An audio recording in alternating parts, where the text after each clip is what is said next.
Victoria's tent city is causing plenty of consternation for some of its residents and businesses.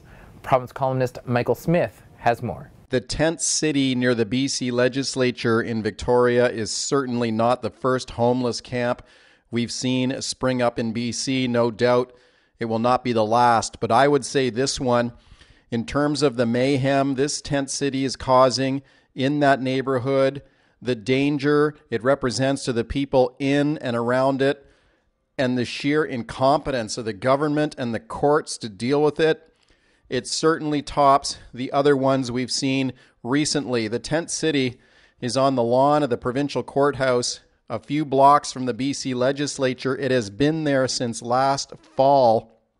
There have been at least 5 stabbings, multiple drug overdoses, 1 death of a man in a tent. There are about 100 people living there. The government has now spent more than $5 million on new housing and shelter beds for tent city residents.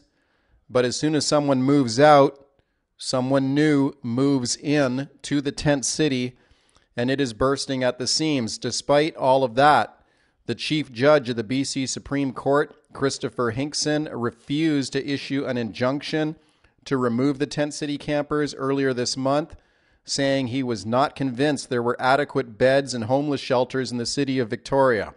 This has been an abject failure by all the parties involved, and I say it's time for the government to come up with something new here before more property gets destroyed and before more people get hurt or worse.